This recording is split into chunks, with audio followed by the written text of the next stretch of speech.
नमस्कार दोस्तों, thank you so much for watching Manorama the story teller.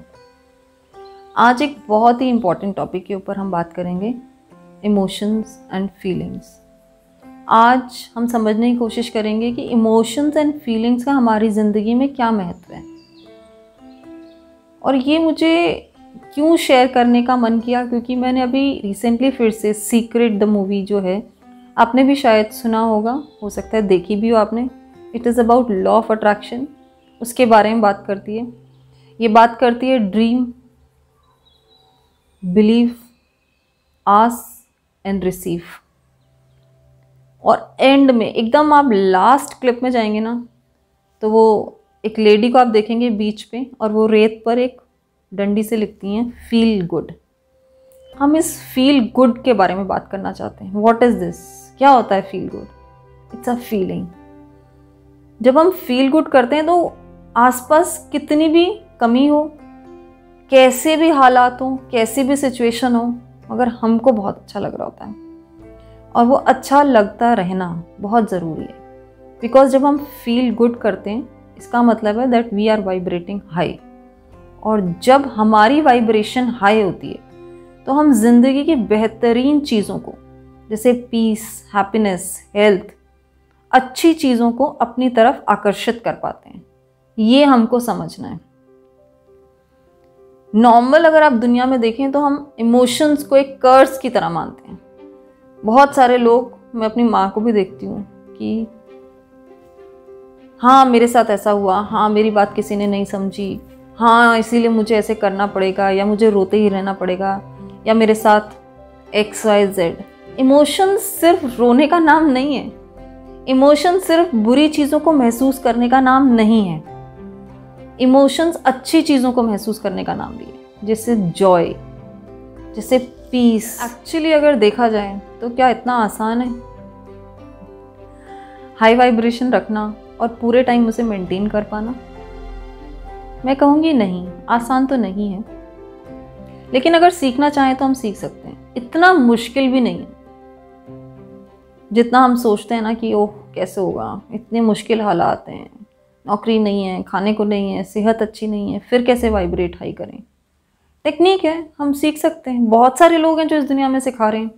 बहुत सारे लोगों को देखकर हम सीख सकते हैं कि हाँ इस तरीके से आप हाई वाइब्रेट कर सकते हैं। हम कौन से लेवल पे वाइब्रेट कर रहे हैं ये हमको कौन बताता है? इमोशंस, हमारी फीलिंग्स हमें बताती हैं।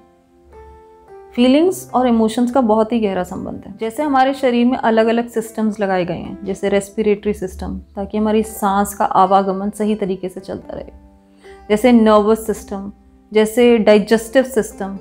ठीक उसी तरीके से ज़िंदगी को महसूस कर पाने के लिए एक सॉफ्टवेयर हमारे अंदर लगाया गया जिसका नाम है इमोशंस। अगर हम ब्रॉडर टर्म में देखें तो बहुत ज़्यादा इमोशंस नहीं होते हैं। कुछ ही इमोशंस हैं जिन्हें आप उंगलियों में गिन सकते हैं। Joy, disgust, fear, anger, sadness. और इन्हीं को जब हम और ब्रांचेस नीचे होती हैं ना, और हम डिटेल में समझते हैं तो वो फीलिंग्स हैं। लेकिन इमोशंस और फीलिंग में पता है क्या डिफरेंस है? इमोशन जो है वो थोड़ी देर के लिए आते हैं। मतलब सपोज अभी मेरी लॉटरी लग गई, I will be very very, खूब मज़ा आ जाएगा, खूब मतलब जॉय से भर जाएंगे। समथिंग सैड हैपन, आप थोड़ी देर के लिए सैड हो जाएंगे, आपको बुरा लगेगा कि हाँ ये मेरे साथ हुआ। आप रोएंगे और थोड़ी देर में आप ठीक महसूस करने लगेंगे। दुख होगा लेकिन इमोशन बह जाता है। लेकिन फीलिंग क्या होती है? फीलिंग जो है ज़्यादा देर तक लास्ट करती है, और फीलिंग के अलग अलग चेहरे होते हैं। जैसे फियर जो एक मेजर इमोशन है, उसकी फीलिंग बहुत सारी हो सकती है। हो सकता है आपको अलार्मिंग लग रहा हो सकता है आपको पैनिक फील कर रहे हो कि हाँ मतलब बहुत ज़्यादा घबराहट है, बहुत ज़्यादा पैनिक फील कर रहे हैं। हो सकता है आपको एकदम ऐसे लग रहा हो, हॉरर वाला फीलिंग आ रही हो आपको ऐसे फील हो रहा हो कि टेरर वाली फीलिंग आ रही है। तो जो इंसान उस फीलिंग को फील कर रहा है वही बता सकता है कि एग्जैक्टली वो क्या फील कर रहा है। और उस फीलिंग के पीछे भी बहुत सारे इंग्रेडिएंट्स होते हैं। आपका बैकग्राउंड, आपका पास्ट एक्सपीरियंस, आपकी नॉलेज, आप कितने अवेयर हो, वो सारी चीज़ें उसमें ऐड ऑन करती हैं। वो एनवायरनमेंट जहाँ पर आप हो, हमको क्यों इन चीज़ों को समझना है, सो दैट हम अवेयरनेस के साथ जी सकें। अगर हम ठीक महसूस नहीं कर रहे हैं तो हम ये समझ पाएँ कि हम उसको चेंज कर सकते हैं, उसको अपनी अवेयरनेस में लाकर हम उसे करेक्ट कर सकते हैं। ये हमारे हाथ की बात है, जैसे हम बाकी चीज़ों कर सकते हैं। सपोज मान लीजिए आपका रेस्पिरेटरी सिस्टम ठीक नहीं चल रहा, आइडेंटिफाई कर सकते हैं, we go to the doctor और पता करते हैं, हो सकता है एलर्जिक है। चेंज होता है, जैसे जब सीजन चेंज होता है तो आई फील थोड़ा हैवीनेस रहती है ब्रेथ में। क्यों? क्योंकि मेरा रेस्पिरेटरी सिस्टम थोड़ा सेंसिटिव है। तो जो वो पोलन ग्रेन्स या जो भी कुछ होता है, या अगर मेरे को स्ट्रेस होता है तो आई फील मेरी जो ब्रेथ है वो हैवी हो जाती है और फिर मेरे को सपोर्ट लेना पड़ता है। तो ऐसे ही बहुत सारी चीज़ें, बहुत सारे लोगों को जो ये मोटी दालें हैं, राजमा, चना, ये सब चीज़ें नहीं डाइजेस्ट होती, तो उनका डाइजेस्टिव सिस्टम आपको बता रहा है कि हाँ हम ये डाइजेस्ट नहीं कर पा रहे हैं, तो उसको या तो फॉर्म चेंज कीजिए या उसको कम खाइए। डिपेंड करता है कौन सा सॉल्यूशन किसके साथ काम कर जाए।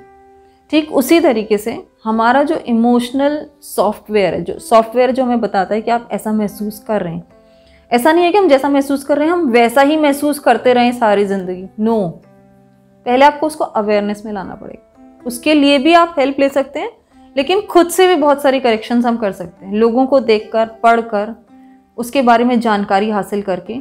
इसीलिए उसको एज अ सब्जेक्ट रखा है मैंने, that we have to understand कि ये इमोशन है, ये फीलिंग है, और मेरा टारगेट क्या है, I have to vibrate high, so that अपने दिमाग को रीजनिंग देनी है। बिकॉज दिमाग क्या है ना, हमेशा रीजन मांगता है। कोई भी चीज़ अगर आप उसको बोलोगे, सपोज आपको बोलना है सुबह 5 बजे उठना है, दिमाग बोलेगा क्यों, और हम बोलेंगे ऐसा भी कुछ काम नहीं, तो आप उठ नहीं पाओगे। लेकिन अगर आप दोबारा दिमाग को बोलो कि मुझे 5 बजे उठना ही है, तो फिर से वो पूछेगा क्यों, और आप रीज़न दो मुझे फ्लाइट पकड़नी है, तो आप उठ पाएंगे। तो जो दिमाग है ना, it's one of the organs, लेकिन वो रीजनिंग पे काम करता है। तो उसके लिए आपके पास एक सॉलिड रीज़न होना ज़रूरी है, सो दैट वो आपकी बात माने, आपको फॉलो करे, जैसा आप बोलो वो वैसा करे। बल्कि ऐसा नहीं जो वो बोले वो हम करें, वो हमें नहीं करना है। एक तो यही बहुत बड़ी अवेयरनेस की बात। अगर आप चाहते हैं कि आपकी ज़िंदगी बेहतर हो और आप बेहतर महसूस करें, तो इमोशंस और फीलिंग को तो हमें समझना ही पड़ेगा, क्योंकि इमोशंस और फीलिंग को समझे बिना तो ये पॉसिबल नहीं है, और उसे एक्नॉलेज भी करना पड़ेगा। हम जो नॉर्मली लोग सब महसूस कर रहे हैं कि ठीक है, उन्हें सुबह उठ के एक्साइटमेंट फील नहीं होता, उन्हें लगता है कि ठीक है, अगर ज़िंदगी में कोई गोल नहीं है इट्स ओके। अगर उनको ऐसा लगता है दैट हाँ ठीक है, आई डोंट फील मोटिवेटेड, तो ठीक है, आप डिसाइड करो, आप जो महसूस कर रहे हो आप वैसा ही महसूस करते रहना चाहते हो या उसमें कोई बदलाव चाहते हो। और अगर बदलाव चाहते हो तो हमको ये जो ये सब्जेक्ट है ना, उसको समझना पड़ेगा। What is emotion, what is feelings, क्या होती हैं, कहाँ से जनरेट हो रही हैं। क्या आप लोगों ने कभी ऐसे महसूस किया है कि अभी तो सब कुछ ठीक था और सडनली मुझे कुछ ठीक नहीं महसूस हो रहा? मैं आपको बताती हूँ, मेरी अभी आज मेरी अपनी एक किसी दोस्त से बात हो रही थी और मैं बिल्कुल ठीक महसूस कर रही थी। सडनली उसने कुछ ऐसी बात कही जो कि मतलब उसने मुझे किसी चीज़ के लिए करेक्शन के लिए कहा, एक तरीके से समझ सकते हैं, और मुझे थोड़ा अटपटा सा लगा। फिर मैंने इग्नोर कर दिया, पर वो दिमाग से बात जा नहीं रही थी, मुझे थोड़ा कुछ अटपटा लग रहा था। फिर मुझे लगा कि ऐसा करती हूँ, क्यों ना चेक किया जाए जिस चीज़ के बारे में वो बात कर रही है वो ऐसे ही बात कर रही है या जेन्युइनली मैंने वहाँ पर कोई मिस्टेक की है। और मैं वापस गई और मैंने चेक किया वो जिस चीज़ के बारे में बात कर रही थी, एंड मेरे को ये पता चला कि जो वो कह रही है वो मैंने नहीं किया। तो मैंने दोबारा से इस चीज़ को एड्रेस किया और बहुत ही प्यार और रिस्पेक्ट के साथ मैंने उनसे दोबारा बात की और चीज़ें रिजॉल्व हो गई। लेकिन अगर नॉर्मल होता ना, अगर आज ये वाला वक्त ना होता, अगर आज जो अवेयरनेस मुझे है वो ना होती, तो I would have let it, like चलो जाने दो। लेकिन वो फील बैड जो है, वो जो फीलिंग है ना कि ये ठीक नहीं है, ठीक नहीं है, ठीक नहीं है, वो कंटिन्यू रहती। पर मुझे ये नहीं पता था हाउ टू रिजॉल्व इट। पहली बात तो ये भी नहीं समझ थी उस समय, पुरानी बात मैं कह रही हूँ, कि इसको एक्नॉलेज करना है। अगर आप किसी भी वजह से, मैं कह रही हूँ वजह तो आप बाद में ढूंढेंगे, अगर आपको ये महसूस हो रहा है that you are not feeling good, आपको अच्छा नहीं लग रहा अंदर से, थोड़ी देर बैठें, थोड़ा मेडिटेट करें, फाइंड आउट करें चीज़ों को, अपने माइंड मैप, मतलब जैसे होता है ना माइंड में मैपिंग करना, हाँ अच्छा नहीं है ये रीज़न नहीं है, अच्छा वो रीज़न नहीं है, अच्छा ये, हाँ यार उससे कुछ बात हुई थी जो कि सही नहीं लग रही थी, उसने ऐसा क्यों कहा। या कई बार होता है, कई बार ऐसा भी होता है जैसे सर्दियों में नॉर्मली क्या होता है, आपको बहुत कपड़े वपड़े पहन के जाना, मेरे साथ तो ये बहुत कॉमन, बहुत सारे कपड़े वपड़े पहन के जाना पड़ते हैं, है ना। और कभी कभी क्या होता है कि ठीक से सब कुछ कोऑर्डिनेटेड नहीं हो पा रहा है, आपके पास ऑप्शन नहीं है शायद, then you don't feel good. और उल्टा भी होता है, व्हेन यू आर, मतलब सब कुछ वेल कोऑर्डिनेटेड है, आप बहुत अच्छे से ड्रेस्ड हो, you feel very very good. तो ये हमें आइडेंटिफाई करना पड़ेगा कि किन चीज़ों की वजह से हमें अच्छा महसूस होता है, किन चीज़ों की वजह से हमें अच्छा महसूस नहीं होता, so that we can work on it.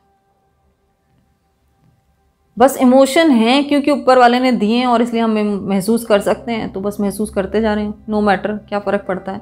और फिर यही सोचते रहते हैं यार मेरी तो किस्मत में ही लिखा है, नहीं, ऐसा कुछ भी नहीं है। हम अपनी ज़िंदगी को किसी भी पॉइंट पर इफ़ वी डिसाइड कि हाँ यहाँ से मुझे बेहतर ज़िंदगी जीनी है, तो हम उसे बदल सकते हैं। और इसी एम्पावरमेंट की बात मैं आज करना चाहती थी। It is a very empowering thought that yes, ये जो ज़िंदगी है उसका कंट्रोल मेरे हाथ में है। ये नहीं है कि मैं उसके कंट्रोल में हूँ। बस एक बार अगर हम ये तय कर लें कि हमें कहाँ जाना है, मंजिल अगर हमने तय कर ली ना, तो रास्ता ढूंढना कोई बड़ी बात नहीं है। आई होप आपको ये वीडियो अच्छा लगा होगा। अगर इमोशंस और फीलिंग से रिलेटेड कोई भी सवाल है आपका, please ask. Thank you so much for watching Manorama mother story teller. Thank you so much for all the love. Love you all. Bye.